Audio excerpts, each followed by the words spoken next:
बच्चों, let's read this question. The question says arrange the following elements in increasing order of electronegativity. Increasing order of electronegativity में हमें arrange करना है, right? Key concept for this question is इस question के लिए क्या हो जाएगा? Order of electronegativity.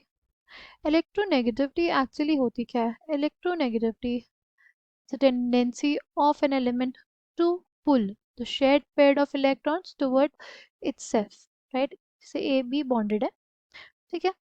तो बी ज़्यादा इलेक्ट्रोनेगेटिव होगा तो क्या होगा?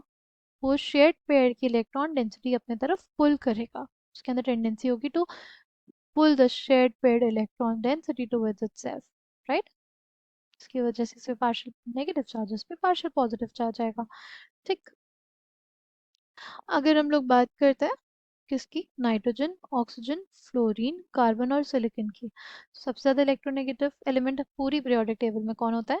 नाइट्रोजन, ठीक है? पाउलिंग स्केल पे इसकी इलेक्ट्रोनेगेटिविटी की वैल्यू कितनी होती है? 4.0 होती है, ठीक? फिर हमारे पास होता है ऑक्सीजन, फिर हमारे पास नाइट्रोजन, फिर कार्बन और फिर कहीं जाके सिलिकॉन। ऑक्सीजन के लिए वैल्यू 3.5 होती है, नाइट्रोजन के लिए 3.0, कार्बन के लिए 2.5। किस स्केल पे? पाउलिंग स्केल पे, ठीक है?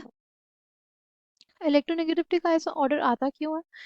देखो, इस ये ऑर्डर का बेसिकली रीजन होता है effective nuclear charge, right? Effective nuclear charge fluorine के केस में सबसे ज्यादा लगता है, तो साइज सबसे छोटा हो जाता है, किसके लिए वजह से? इफेक्टिव न्यूक्लियर चार्ज की वजह से, राइट? देखो ये तीनों क्या है? चारों बेसिकली कार्बन, नाइट्रोजन, ऑक्सीजन और फ्लोरीन अलोंग अ पीरियड आते हैं, ठीक?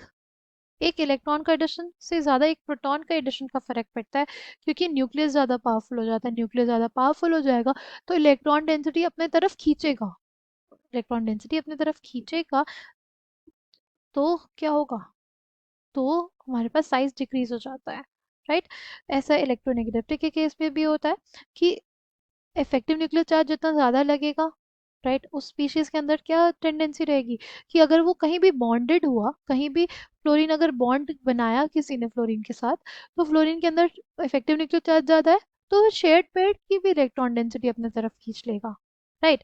तो इस वजह से हमारे पास फ्लोरीन की जो इलेक्ट्रोनेगेटिविटी होती है वो सबसे ज़्यादा होती है, फिर ऑक्सीजन, फिर नाइट्रोजन, फिर कार्बन और फिर कहीं जाके सिलिकॉन। ऑप्शन बी हमारे पास करेक्ट हो जाएगा, ठीक है?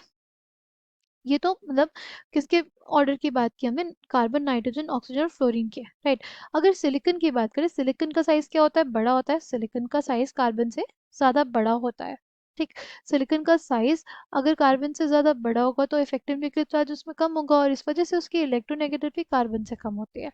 तो बेसिकली ये ऑर्डर आता है हमारा इलेक्ट्रोनेगेटिविटी का। Option B will be correct. I hope you understood it well. Thank you, all the best.